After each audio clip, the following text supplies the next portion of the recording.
Hey everybody, we're going to go on and get started. First up, a couple of housekeeping things. Don't forget to, if you did not sign in when you walked in the door, make sure that you sign in with us so that way we can get you credit for being here tonight. Also, don't forget, especially for those of you who are new, at the end of... Mic check. Testing. Testing.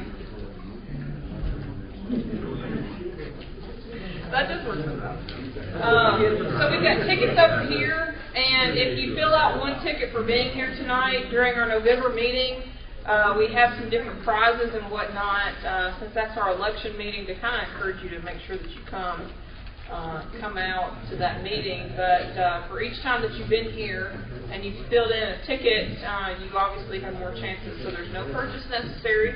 You just have to show up. So make sure you put your name and call sign, or if you don't have a call sign yet, or if you're not a member with us yet, put your name. If you got a call sign, and then a phone number on there. But it'll be at, well, I guess you have to be at the meeting anyway. You have to be present to win. You have to be present to win. So, something that we started a few months back, if you have joined Delta Club within the past few months, or if you've newly become a ham radio operator within the past few months, would you stand, please, and introduce yourself? Or visitors. All right.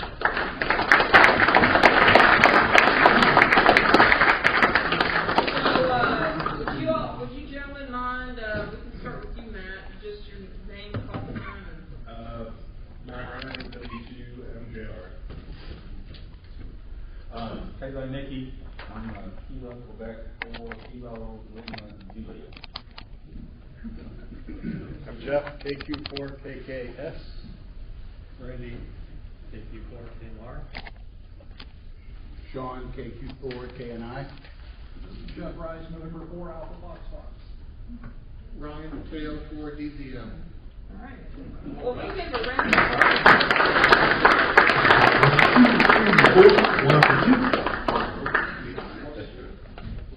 All right. So when we take our break or after the meeting tonight, if you see one of these gentlemen standing there, I would encourage you to take a moment to go and introduce yourself. I know, in fact, a couple of these call signs and suffixes I've heard on the radio. It's nice to actually get to see a face now to that call sign. So if you've heard somebody on the radio, or if you're just wanting to go and introduce yourself, I would encourage you to take a minute to do that, so that way we can welcome these new guys into our ham radio community. So, let's see, we are going to do our regular introductions. So we'll start here at this table with John. John, Kilo November 4, Bravo Victor Hotel. Bob, Kilo Oscar 4, Zulu Charlie Juliet. Kilo Quebec 4, Kilo Lima Julia. You get it. All right, I'm Jim, Kilo Delta 4, Foxtrot, uniform. I'm Paul, Kilo Yankee 4, Mike X-Ray. I'm Dave, Alpha Delta 4, Quebec.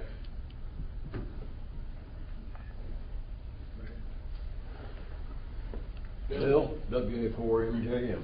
Ned, Kilo Alpha 4, Bravo Lima Lima. Bob, K4KWR. John, Kilo 4, Lima Sierra Tango. Joe, Kilo Oscar 4, Whiskey Alpha Romeo. Joe, WA4OVO.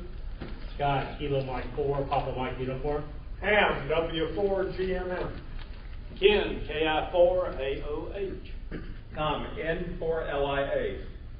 Jonathan, KO4WAD. Janice, KN4SCI. Dan, KN4FPJ. Park, Alpha India 5, Charlie Yankee.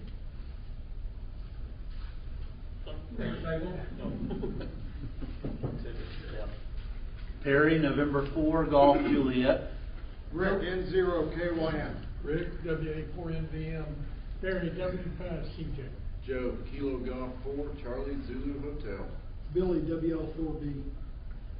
Eric, AK4YD. Jeff, Kilo X-Ray 4, Lima Oscar.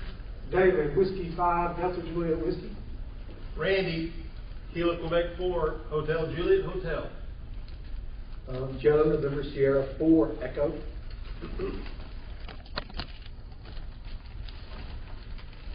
Tom, AC5MR.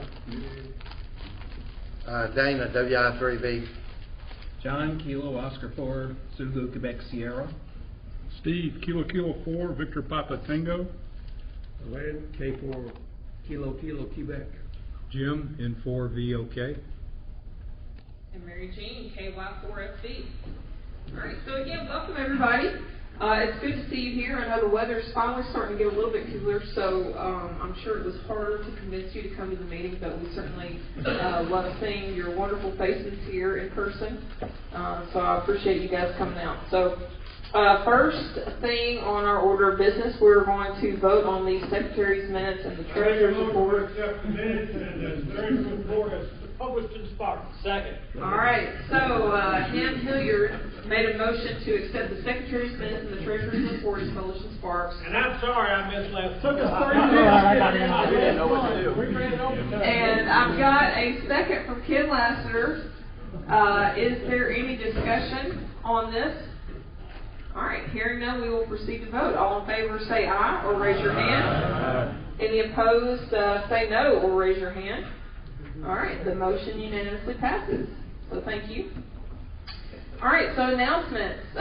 Do we have a VE update? No VE. No VE, no testing. All right. Training update, Joe. You want to go on and do your part before the enjoy your diet? Well, training, the last class was a tech class that we had 10 students, which I think about 4 of them are here tonight. We started out with, I don't know, I think it was 13 or 16 possibly, and it went down to 10. All 10 took the test, passed, and one of them general, so that was a good class that we had. The next class will be a general class. I haven't gotten it scheduled yet, but it'll probably start at the end of October, the first week in November, and go for 6 classes, probably on a Monday night. Not sure, but that's the training so far, and that's it. Do you want to go on and talk about equipment? Yeah, this is equipment that we have. Majority of it, not everything, but if you got your email, who did not get the Delta Club Sparks email? Okay, good. We're getting Sparks out now, which is better than we had. We're putting it out. I'm putting it out on the Delta Club Gmail account for the first 499 people, and then switching over to about another 150 off of my account, my Gmail account, and getting it out. So we had a dilemma that I think GoDaddy was wanting to charge about $1,000 a year to have multiple sends on their through them on email, and I said, we can do this on Gmail as long as we keep it down to under 500. So that's what we've done. We had proven it. Ken Lasker and I had proven it some years ago when he was editor of the Sparks. But we used to send it out in 2 batches. Yeah. And that's basically what we do is, but this way we can send multiple out in a month and not have a problem. Also on the equipment, everything came back in multiple bins. Well, actually in 4 of the 5 bins from Huntsville. I redistributed back to the bins that had the numbers on them so we can keep track and find things if you want them. They're here. The antennas are here. If somebody's looking for a good vertical antenna for VHF, this is a 3 dB gain. That would be good. If somebody's wanting a mobile, here's a Tar Heel 400 high power. So we've got them. Also, it's got a trailer hitch stand on it. Trailer, you have it off the trailer hitch. That stainless steel trailer hitch mount is $307 by itself. And but anyway, we've got coax. There's a few things here that just say what you want to give us, and we'll be glad to take it and get it out of the bin. Over here on this side, got a couple of 23-channel CB radios for $10. So anyway, that's what we're doing on the equipment. Hope some people during the break come up, and I'll be glad to take your money. Thank you, Joe. And thank you for working hard on that. And I would encourage you, even if you're not quite sure if you need that one thing to get your setup even better, I would still encourage you to go check it out because you actually may see something that you need or could use. And this money goes back in to help fund the club. We just did a lot of work on the repeaters, so it'll help fund stuff like that because hopefully issues won't arise, but they always do. So that's kind of how we help fund things. So definitely encourage you on the break or after the meeting to go check it out what we got.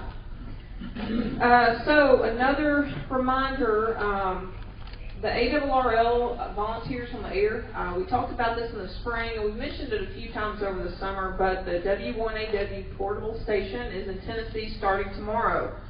So the big difference between what they did last time in the spring and then what they're going to do in the starting tomorrow for the 19th is that instead of blocking off times by clubs, they're wanting everyone to sign up individually.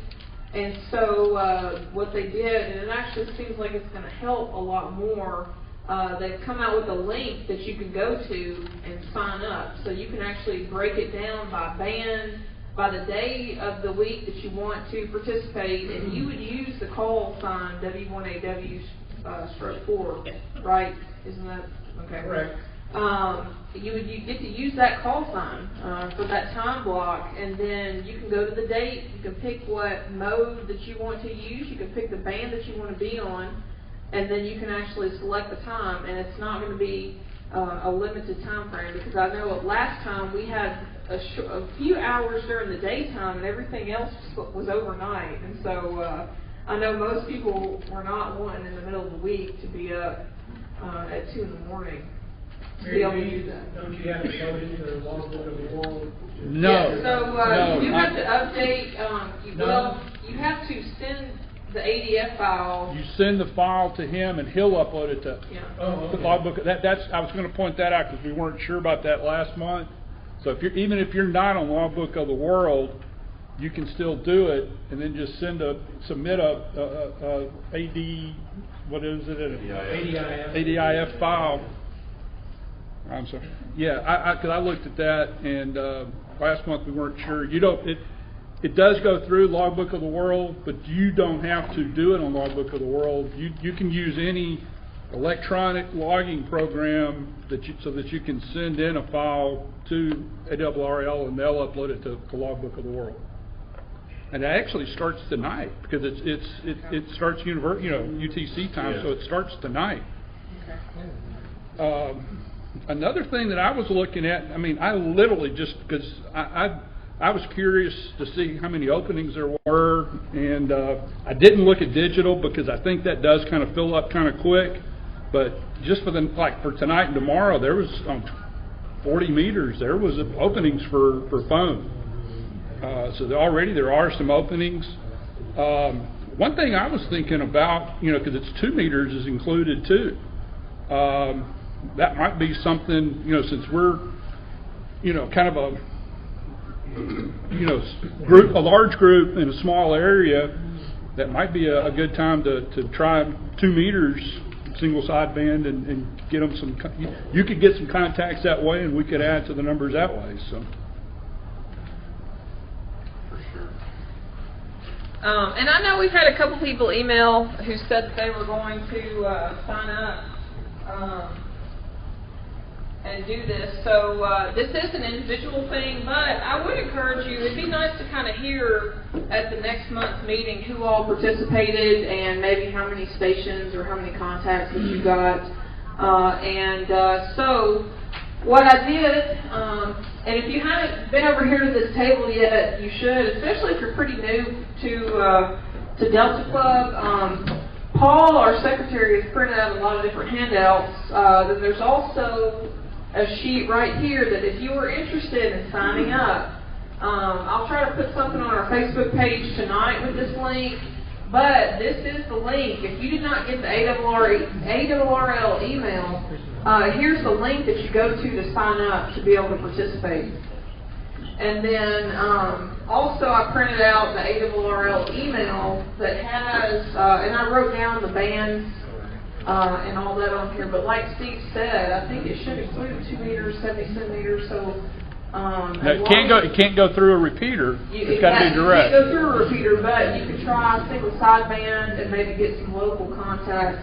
For those of you who are a little bit newer to ham radio, but want to kind of get to use that W1AW call, and then of course if you've got HF, there's a lot more options as well. Because it's not every band. There are a few exemptions, but it is most of the bands though. So I would encourage you to give it a try. If you're wanting to get your feet wet to do something unique, that's a good way to do it. I don't think so. You know, is there a water requirement? Not that I know of. I got one question. Not a lot of us have single sideband VHF equipment, like for 2 meters. Could you work it on FM simplex? Yes. I would think so, yeah, why not? Just curious. I mean, Let's double check that during the break and come back. I've thought it. Sure you can. And if anything, too, try it out. You know, sign up for. You do have to sign up for the time block. So sign up and then give it a try.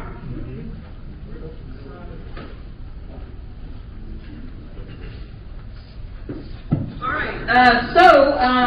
We mentioned this last month, but we did not have a sign up. Bluff City Blues Ride, the 100-mile ride, is coming up Saturday, September 30th. So I know we have not talked to those people who volunteered last year. So if you volunteered last year and you would like to volunteer again, please do so. But Bluff City Blues Ride, in case you're not familiar with it, it'll start off at the Cooks Lake RV Park, which is over, I guess, kind of north of the Raleigh area, just south of, well, it's in Millington, I think, right? It's right by Highway 51. Just off Watkins. And what they do is they ride all the way up towards kind of Shelby Forest a little bit, go all the way up through like Holly Grove area, Drummonds, all the way up through Burleson, Tennessee, Gilt Edge, all the way up in Tipton County. So it's a pretty good trek. And in case you have not driven out that way lately, there are several pockets still, especially as you get out into the western part of Tipton County. They do not have cell phone service because of the hills. And so we do need all the volunteers we can get. If you are new, whether it's to something like this community service activity, or whether it's to ham radio in general, we pair you up with somebody who's done the event before.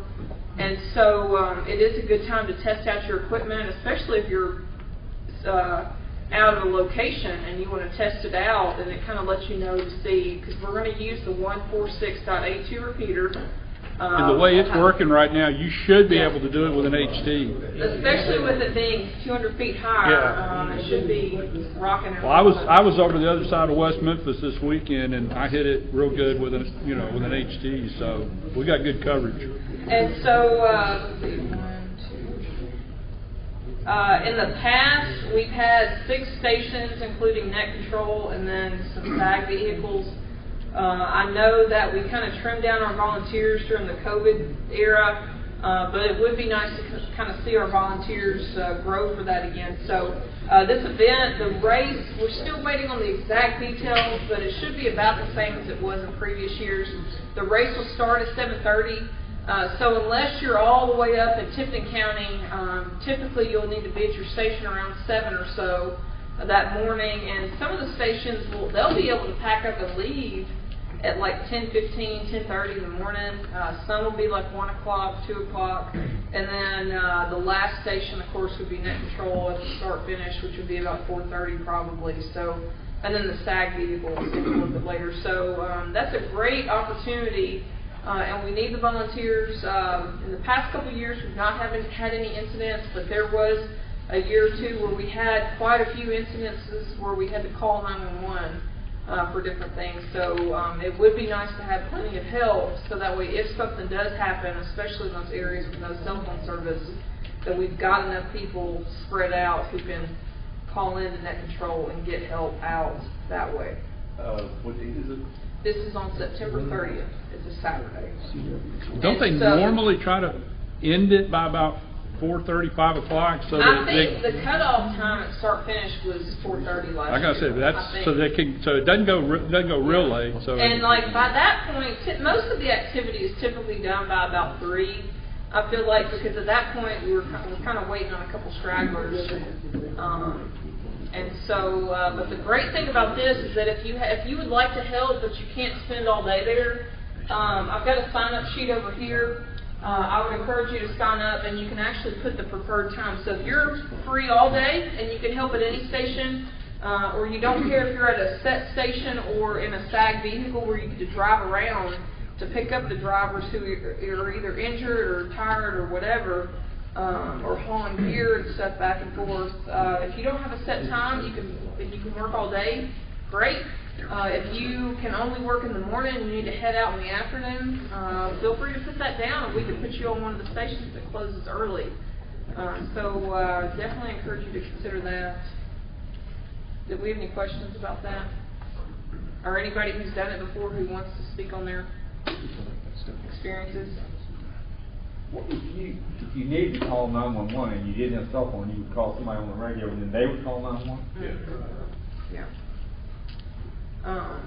And hopefully we'll have a smooth, because what we hope is that there's not much going on, and so we're pretty much just reading the net preamble every 30 minutes, and then maybe getting on to say, okay, somebody's coming to bring shirts or food or whatever to the different locations. But in the event something goes wrong, that's what, and if they don't have service, they can get out and reach the net control. But it is helpful because as we do utilize the radios, especially when folks start getting out into Tipton County in the halfway point, that is when they start getting tired, or if they start getting injured or whatnot. And so even if it's not a serious injury where we have to call 911, a lot of times that's where we see where folks will start realizing that they're not going to be able to finish the race, and so they can call in. Because they could be at the SAG station and still not get good cell phone service to even, call and get help or whatnot. So. Well, and that kind of backpeak. In addition to that, more so than emergencies, what we do a lot of is, okay, the first rider is passing this station, and since we're all on the radio, we've all got an idea of how the race is progressing. Usually we'll report where the first rider is and the last rider is, so that we can kind of see, if you're at one of the middle stations and you're not sure, because they'll start getting spaced out. You'll have a bunch of riders come through it, in a group. You'll think, okay, we're done. Well, heck, there's still 30 riders that just haven't made it to you yet. So if we keep reporting where we are, then that helps everybody know how the race is going. And we call it a race; it's a ride. Yeah. And that it is a huge safety issue because in the past, several years ago, I know there were 1 or 2 riders that got lost. They got off course, and because of we were able to track the numbers and who was coming in, and we coordinate with the race staff or the ride staff. Excuse me. That allows us to figure out who's missing. and then where they were at and where they were last seen and stuff like that. So constantly on the radio we're communicating, especially towards the end. And it would be nice to have enough SAG drivers, so supply and gear, the vehicles that where you can go around it with your mobile in your car, because that way if we can have somebody tailing the race, and then we can have others who can run people back and forth, it gives us a chance to see.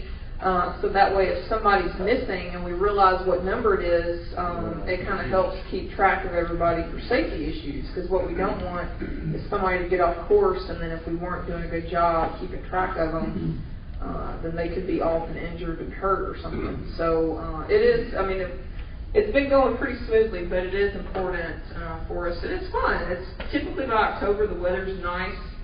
It's really nice. It's a lot cooler, and so you're out there. I will say they do a great job of feeding and supplying beverages for the volunteers. So they do. They usually do barbecue and beer at the end of the race. Yeah. Yes. And so because they will have, it's typically a local brewery that'll sponsor it, and they'll have the fresh beer on tap. Typically, and then the barbecue's really good. They've had some well-known barbecue in the past as well. So. Yeah. And if you can't join us, it is on the 8-2 repeater. Listen to it, and so that if you're curious what it's like, you can listen to it. Like she said, there'll be gaps where there won't be anything. So the main thing is listen to it, in the morning, early in the morning, and then toward the end of the day, is when you kind of hear how we handle those events, and you can be ready for it next time. For sure. And so again, we've got the sign-up sheet over here. Even if you're not sure right now, go on and sign up, because we're going to coordinate with the race director and then get the final details, and then a little bit closer to time send an email out with the positions and then an information packet and everything. But if you do have any questions, you can come see Steve or myself during the break or after the meeting. So it's a really great time to actually get to exercise your radio skills. All right, so next month in October, we'll have the Board of Directors nominations, since we will vote on those positions in November. And I think from what I gathered that we've had some change of heart, or I guess change of time commitments for a couple of our members. And I think we may have everybody who's willing to return another year. However, I would encourage you, because there's several members out here that I know are getting really active and really involved. If you have any interest at all in getting more involved with the Ham Radio Club, please come let us know, because I guarantee you we'd be happy to get you involved somehow, whether it's serving on the board or whether it's working with a position to start learning that position. I mean, you could, if you're good and you're interested in helping with social media, or if you want to help more with setting up activities or whatever, there's always ways to get more involved. So if you are interested, please come see a board member, and we can tell you more about it. But nominations are going to be open next month for that. All right, this is in our newsletter, our Sparks newsletter, but in case you have not seen or heard, the ARRL dues are increasing starting in January. So they've been $49 for 20 plus years. 11, okay. Quite a while, over a decade. They've been $49. They did a survey. They announced it a few months ago that they're going to go up to $59 in January. They're also going to start charging for the print magazine, so we're just relaying the information. But I will say that if you are wanting to renew, we're still doing the ARRL Club Commission thing, where for those of you who are renewing your ARRL membership, if you fill out the Club Commission form and go through Delta Club, the club gets $5 simply for, I guess, processing and encouraging you to renew your ARRL membership. So if you did want to renew your ARRL membership between now and December while it's $49, I would encourage you to go the Club Commission route, so that way the club can get a little bit of money for just kind of helping to process the paperwork and send it on in. So if you're not too worried about it, you can wait, and you'll need to check the ARRL site to see the exact changes with their fee process, but you can pay early, and it would tack on a year from. Let me see. You can, with the dues increase going up, you might want to pay for multiple years in advance. And what they'll do is, even if your membership doesn't expire until next August, if you renew now, it will go from next August for whatever 1, 2, or 3 year period that you pay for. And I did that 11 years ago, before it went from $39 to $49. And you can do that and get ahead. So if you're willing to do that, we can still go through the Delta Club and the club get the $5 for your renewal. But I would encourage, if you're going to be an ARRL member, it's almost a no-brainer not to go ahead and pay for 1, 2, or 3 years between now and the end of November, because we need time to process it in December if you do it. But I encourage you to think about paying it in advance, and that way you're saving some money. You're saving $10 off of $50, so that's what, a 20% savings basically. They sent out an email Friday where, if I recall correctly, they said that print magazine is temporary. They're going to be ending print QSP hiring. Oh wow! Okay. If I read it right. No, at Huntsville, I was in the ARRL forum with Dave Minster, the CEO, and it'll be a paid publication. Eventually, I think it'll probably be discontinued. Yeah, they sent out an email Friday, something to the effect that print was, the determination was they were going to stop print altogether at some point. Well, but it's years. I think it's a number of years to go before they completely stop it, because they've got some commitment to life members. Yeah. And all to. Well, that's why I got the email as a life member, and they said that I was going to cease getting. Okay, you're going to cease.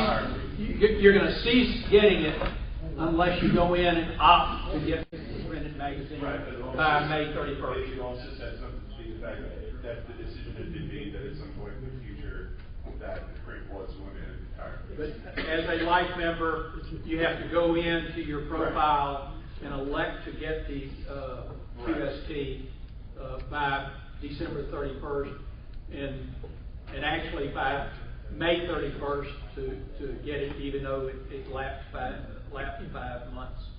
Okay. So if you're an ARRL, be sure to go and check your email. If you, whether you're a life member or a regular member, be sure to check your email, go to the website, and double check the details, because there's a lot more details than what we're mentioning now to it. So just make sure you go and check it out, because in essence, there's a lot of changes coming with what you're going to be getting, what you're paying, stuff like that. So make sure you go and check out those details. But again, if you do renew, I would encourage you to do the club commission amount, or the club commission through the club. So last week we had a lot of discussion, a lot of great discussion, a lot of good input, and one suggestion that was made was to maybe consider having like an Elmer sign-up sheet. And so we've done that. Over here there's a sign-up sheet. So what we're going to try to do, and it's going to take some time, so we're going to do it in phases, but the first phase there is a sign-up sheet. So whether you're new, whether you've been a ham for several years, if there's a topic in ham radio that you would like a little more guidance on, whether it's CW or digital or whatever, it could be something broad like digital, or it could be something specific like FT8 and something, whatever, or a certain radio.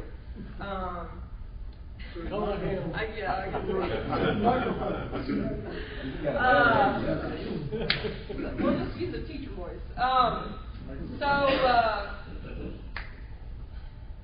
Whatever it may be, whether it's broad or whether it's a specific thing, if there's something that you want some help on but you're not really quite sure who to ask, and you don't really want to go up to anybody and start asking around and all that, you can always, there is an email submission on the website where you can always email and we can get back to you or forward it to the right person. But if you want to sign up in person, sign up, put the topic that you would like to get a little help on that sheet, and then we'll try to find you somebody to get in touch with you to help you with that. For those who may be a little bit more cautious, I guess, about putting their information down, what we're also going to try to do, and this is going to take us a little bit longer, is try to work on an actual, like a list of Elmers, essentially. So if we come up to you, or if you're interested in being on that list, if you're really comfortable about, let's say, like CW or digital or a certain radio, and you feel really good about it, and you feel like that you'd love to help out somebody who may have some questions, let a board member know, and then that way what we can do is we can kind of put a little sheet out at the meetings, and so somebody can also, if they don't want to put their name down, they can look and say, John is really good at FTA and digital, and he's volunteered to serve as an Elmer to our club for anybody with questions, and that way the new people can go straight to you and ask and find you during a meeting. So we're going to try to kind of do it both ways. So again, the sign-up sheet is there. If you're interested in serving as an Elmer and you're really comfortable with a particular topic, let a board member know so that way we can get that list out for people who want to get some help. All right. Do we have any other announcements? That was a lot, I know, but... All right, well, can I get Randy up here real quick?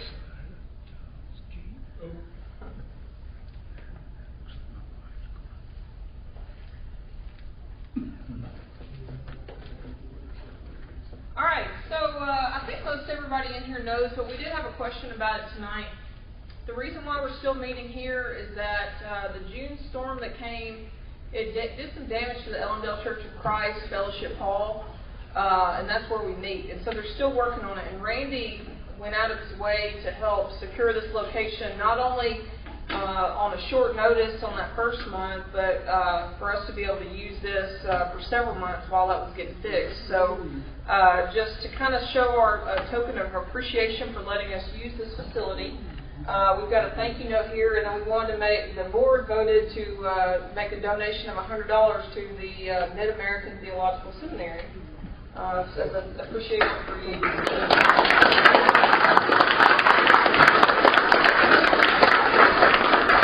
I'm just glad it works and that we were able to do this, and this is a great group, and it's a great group tonight too. So we're thank you. We'll spend each penny with excellent stewardship, I promise you. And you'll be investing in our students, and I'm grateful for that. So grateful. Thank you. Thank you.